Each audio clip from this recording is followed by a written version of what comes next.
Alright, ladies and gentlemen, I'm here on the show, and I'm here to talk about number 14, Vanderbilt. Vanderbilt beating number 19, Tennessee. 45-24 reaction. This is a very fun game in the first half. It's tied up.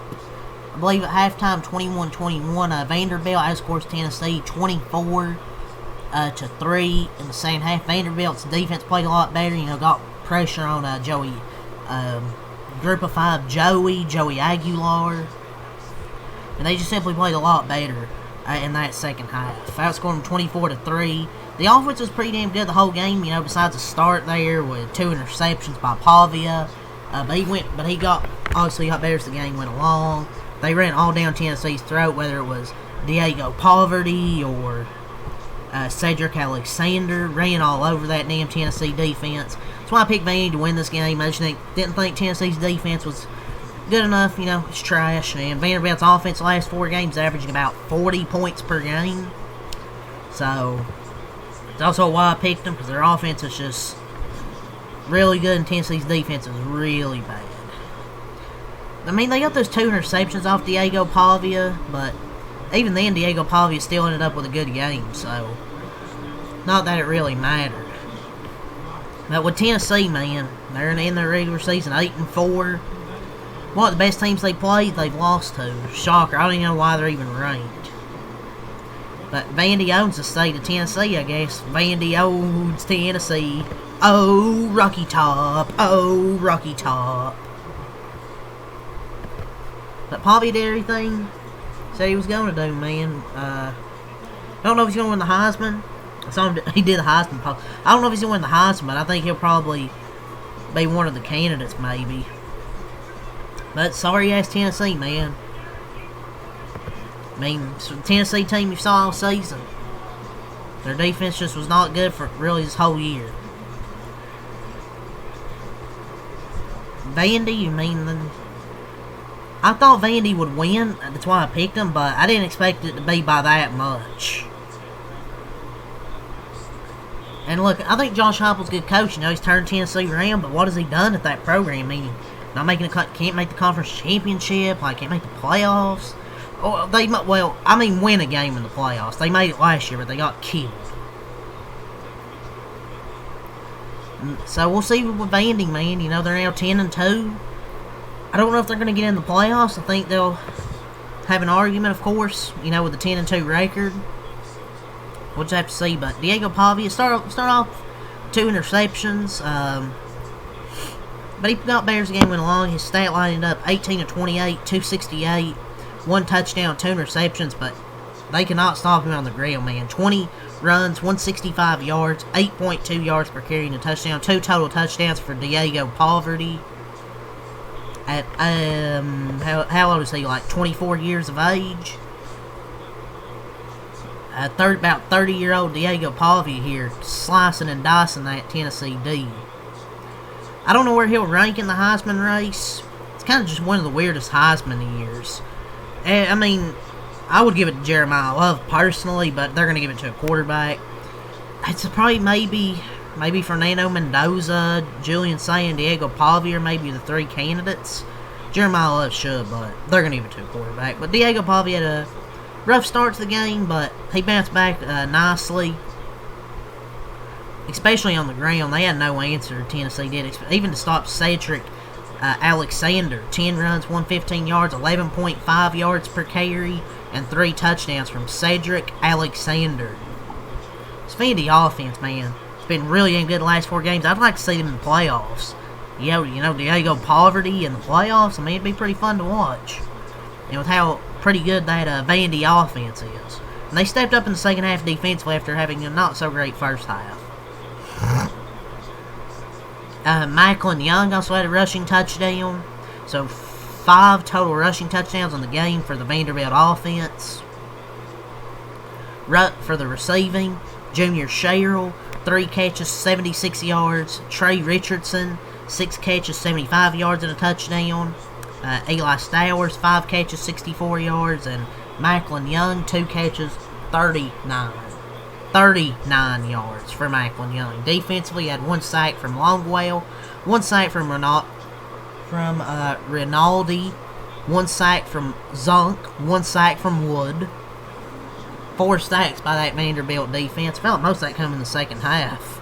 That's when they were getting that pressure. And Taylor 1 for 1 on field goals. And Vanderbilt improves to 10-2. They had 7 in the first quarter, 14 in the second quarter, 10 in the third quarter, 14 in the first quarter, 14 in the fourth quarter. So from the second through third quarters, they had 10 or more points in every quarter. Man, what a game it just was. They ran the ball all down the Tennessee's throat. They ran for what? 314 total rushing yards. So they just ran all down Tennessee's throat in this ball game. So let's now talk about Group of 5 Joey. Group of 5 Joey. So Group of 5 Joey, 29 of 44, 299, a tutty. Didn't have any interceptions, but he got sacked 4 times. It's not a great game from Joey Aguilar in this one. He started off pretty good, but then after that kind of went downhill in the second half. First half was pretty good, but the second half kind of went downhill, with all the pressure.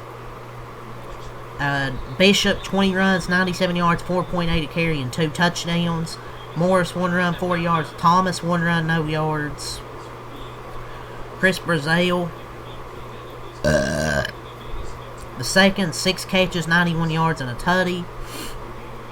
Davis, 7 catches, 85 yards. Matthews, 6 catches, 58 yards. Staley, 6 catches, 35 yards. There was a drop. I believe it was by Brame, if I'm not mistaken, where it was going to be a wide open run-in touchdown. Instead, they had to settle for a field goal, and that was the last points they got.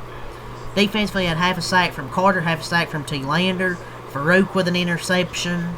Interception by Redmond. And Gilbert 1 of 1 on field goals. So Tennessee drops to 8-4 in the regular season. They had 7 points in the first quarter, 14 in the second quarter, 0 in the third quarter, and 3. 0 in the third quarter, and 3 in the fourth quarter. Let's go over your team stats. Vanderbilt, absolutely smoked Tennessee's defense. They had 582 total yards, 268 passing, 314 rushing, 9.0 yards per play, 27 first down, 7 to 10 on third down. 0 for 0 on fourth down. 65 total plays, 1 sack, 1 punt, 6 penalties for 51 yards, no fumbles, 2 interceptions with 35 minutes of time of possession. Tennessee, 382 total, 299 passing, 83 rushing, 5 yards of play, 21 first downs, 12 and 19 on third down. But they were 0-2 on fourth down. 75 total plays, 4 sacks allowed, 4 punts, 5 penalties for 60 yards, no fumbles, no interceptions with 24 minutes of time of possession.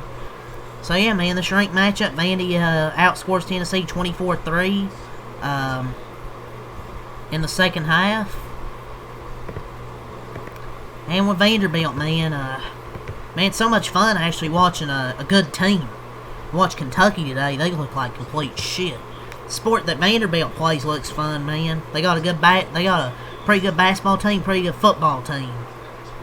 Man, they were one of the laughingstocks of the SEC to a playoff team in a couple of years. Unreal, man. But 10-win season, first in program history.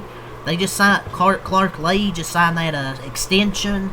They landed the number 3 linebacker in the 2027 today, plus 5-star QB Jared Curtis is training there. The rise of this program has been incredible to witness, man.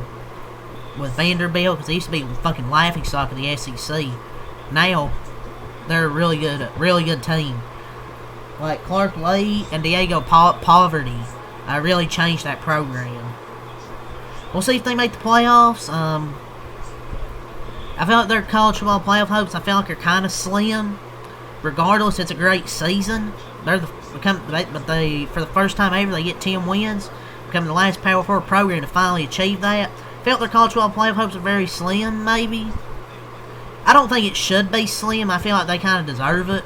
So I don't think anybody would have expected Vandy to be a 10-win team.